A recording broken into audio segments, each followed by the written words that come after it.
Ou no 6x1 do Corinthians. Nunca Felipão e Carille falarão numa pré-eleição, vamos nos divertir. Por que ficou conhecido como derby, Celso? Porque o Tomás Mazzoni, ele que batizou os clássicos.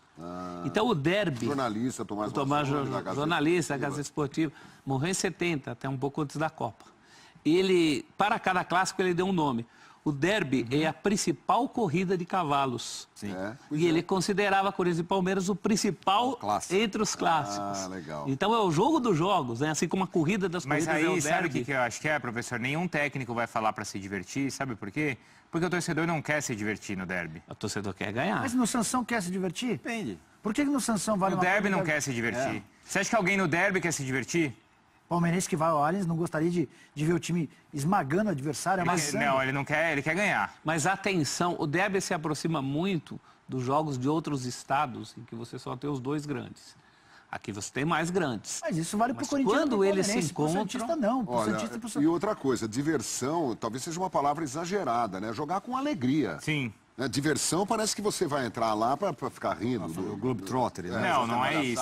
Mas a alegria... Não, eu digo, jogar com alegria, eu sempre defendi isso, que o jogador tenha prazer em jogar futebol. Ele não quis ser jogador, não é um negócio adorável de se ver, né, de se praticar. Todo mundo, mesmo quem não jogou, adoraria ter jogado. É que é tanta cobrança hoje, né? Cobrança... Então, mas jogar com alegria, né, se você conseguir quebrar a tensão...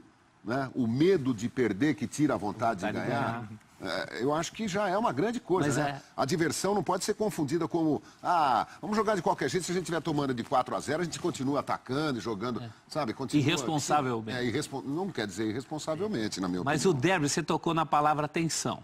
O jogo entre Corinthians e Palmeiras é jogo que os caras disputam até bola na linha lateral, ali. Aliás, quanto cartão você vê em derby, cartão bobo.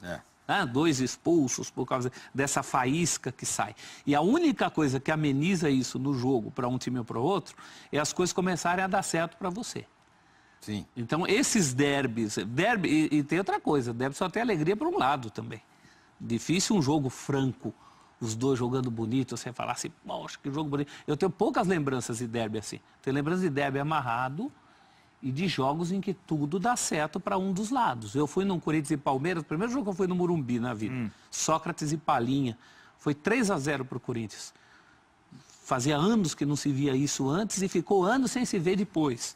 O jogo que o Palmeiras faz um gol olímpico do Éder, se classifica para a final do Campeonato Paulista, mas o gol olímpico só sai depois de uma tensão danada. O Palmeiras precisava ganhar o jogo para levar para a prorrogação, conseguiu ganhar no último minuto do jogo.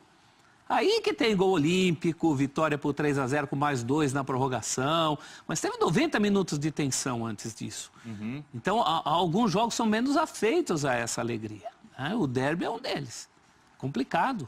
Não dá para entrar com esses... No Rio, por exemplo. Mas a gente já viu, sim, grandes clássicos entre paulistas com esse estilo, professor. Principalmente quando tinha, por exemplo, o Luxemburgo como treinador. Não tinha time ali que se divertia? O Palmeiras foi jogar com o Santos na Vila e goleou. A gente viu... O Corinthians ganhou do São Paulo de 6-1 outro dia. Mas se divertia porque alcançava o resultado. São Paulo estava liberado para se divertir. São Paulo, à frente de Palmeiras ou Corinthians, encararia o clássico assim como ele encarou o Sansão. Que para o corintiano talvez seja menos importante. Eu acho que talvez... O São Paulino... Mas o clássico que você está jogando é o mais importante do Palmeiras e Santos vai ser o mais legal desses todos de ver o confronto de estilos. Eu acho que talvez a presença do São Paulo aqui possa arejar a cabeça do jogador brasileiro. Né? Eu lembro do Coutinho, parceiro do Pelé, falando aqui no Bola da Vez, que eles, lado a lado com o time do Boca, entrando na Bomboneira nos anos 60 para disputar jogo de Libertadores, e os argentinos olhando para ele e falando, hijo de puta, ô louco, macaquito de Brasil, não sei o que e tal, e ele falava assim, vai perder, vai perder. E os caras xingando ele de tudo quanto é nome, e ele falava, não adianta. Vai perder. Quer dizer, se você conseguir recriar esse espírito de prazer de jogar bola, sem ter medo né? Sem essa tensão exagerada, né? Tem jogador que entra em campo, né? E o São Paulo é capaz de detectar isso e talvez de quebrar. Falar, escuta, que sim. Não, o que pode acontecer? Você perder a vaga no time, ficar um jogo no banco, treinar melhor uma coisa. Vamos jogar lá com prazer. E essa história do prazer do não ter medo, está muito ligado à confiança. E confiança, João, é fundamental. E o Corinthians tem uma prova viva do que é estar ou não confiante. O Gustavo, quando foi contratado do Criciúma, chegou pequenininho, na cabeça dele, no elenco do Corinthians. E aí eu ouvi de um membro da comissão técnica do Carille, que na primeira passagem, o Gustavo não tinha a coragem de arriscar pro gol no treino. Claro. Como é que você ia colocar um cara no jogo se no treino ele estava acanhado, estava tímido? Sim. Gustavo foi pro Fortaleza, se tornou artilheiro do futebol brasileiro no ano passado e voltou grandão para os treinos do Corinthians. Então é um cara que arrisca, que mata no peito, que chama a atenção do outro, que pede bola. O Fagner vai no fundo no treino, não cruza. Fagner, tô aqui, pô. E isso dentro de campo está se refletindo num outro Gustavo. Então a confiança, que pode vir do treinador, pode vir de uma experiência própria, de uma dificuldade que o cara passou, a confiança é fundamental para o crescimento de qualquer jogador. Mas o Santos do Sampaoli, não acredito que terá tanta facilidade assim nos outros clássicos. Não, também não. Vai ser outro tipo de jogo. Vai ser, Tironi. Mas ele vai tentar jogar da mesma forma. Não, se ele vai ter a facilidade ou não, eu é acho que história. vai. Bom, ele já enfrentou o Corinthians, ok. Sim. Faz um tempo, foi 1-1, saiu perdendo. Mas é por isso que jogou o jogo. essa proximidade dos clássicos vai ser interessante. Não, jogou, mas o que eu quero dizer é o seguinte, não vai ser o confronto que foi esse fim de semana, que era parecer um time de adulto contra um time de É porque criança. aí tem a síndrome de Sarriá, né? Que foi o que aconteceu em 82. Então, imponderável do futebol. Mesmo o Santos jogou o jogo contra o Corinthians. O Corinthians fez 1-0 numa jogada esporádica e podia ter feito o segundo, numa defesaça do Vanderlei. Isso. Então, a gente fala da questão do resultado, mas, no fundo, o resultado é que te dá lastro para continuar trabalho bonito. Claro. Senão acaba... Sarriá, você citou, 82, aquilo lá foi um marco. Se discute essa coisa de futebol bonito, futebol feio, desde o começo. Tem um livro, A Pirâmide Invertida, Sim. já fala dos ingleses. Isso. Falando disso. Mas nós vamos tocar a bola ou vamos ligar direto? Se ligar é interessante direto... que ele falava exatamente um pouco esse conceito do frescobol. Tinha uma ala que falava assim, não precisa ter campeonato, a gente só precisa jogar e... Né, jogar pelo jogo. Jogar pelo jogo. Não precisa ter uma disputa de quem vai chegar na frente no final. Tinha essa... Isso sempre haverá. Agora, há momentos em que essa discussão é mais forte. 82 foi um momento. Aquela vitória da Itália mudou conceitos. Já cobria, professor? Inclusive, eu não cobria, mas eu era um garoto que nem o Tironi. Acompanhava. Garoto também não, professor. Eu tinha 14 anos, eu tinha em 82. Um garoto que, como eu, amava os Beatles. Olha só. Com 14, é claro que eu queria ser tetracampeão do mundo, com 14 anos, vendo a seleção jogar daquele jeito, do que ter sido aos 96, eu tinha 26, já trabalhando. Eu fiz um texto para o Japão, uma crônica para uma revista japonesa, que eu comecei com aquele texto que é creditado ao Borges, né? Se eu não tivesse 80 anos, andaria mais sem guarda-chuva, chuparia mais sorvete, coisas da vida que eu achava que aquele time do Parreira não tinha. Sim, exato. Ele trouxe a taça, mas eu senti naquele momento uma taça sem alegria, sem a mesma alegria de 82. Então tem momentos que se discute isso, sempre assim. Só que pelo que eu estou vendo aqui das mensagens, e vamos colocar outras no ar, pessoal, a maioria não está preocupada aqui com essa história do estilo do jogo no derby. A maioria tá aqui, ó, eu quero a vitória. Quero ganhar. O Rodrigo mandou, ó, o Palmeiras vai estar com medo terrível, então, de perder o clássico mais uma vez em casa. Vai ser um clássico muito tenso.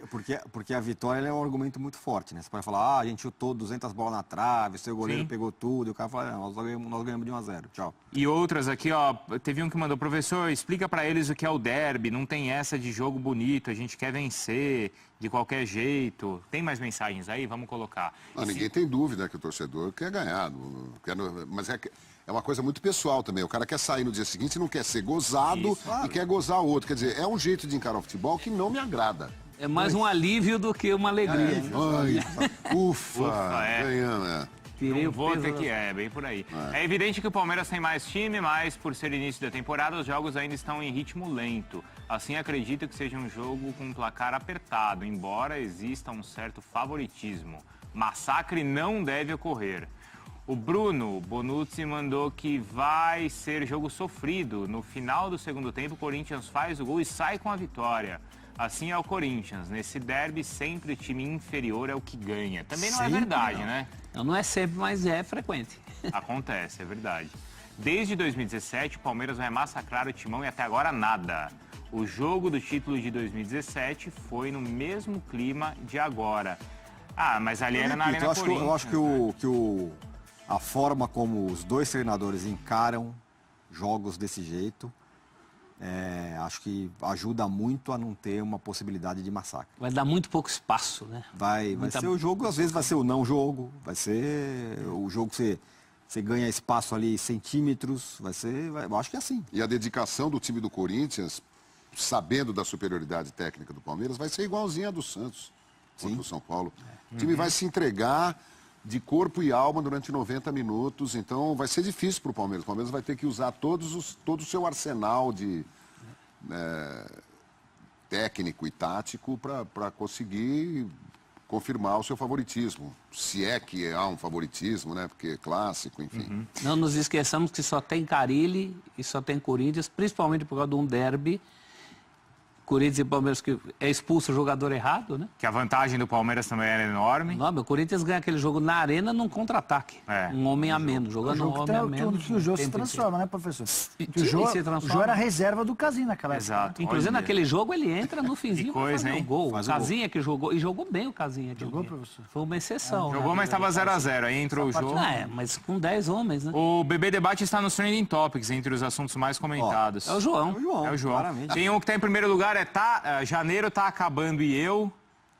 Janeiro tá acabando Pontinhos. e o quê, João? Você? Janeiro tá acabando e eu. Pontinhos. Pontinhos. E eu não acabei o meu livro de cinema. Ainda não. Mas aí não tá é só aqui. janeiro, hein, João? Daqui a pouco a gente vai ler mais mensagens. Professor, tem um Timão Balzac vindo por aí. Ó.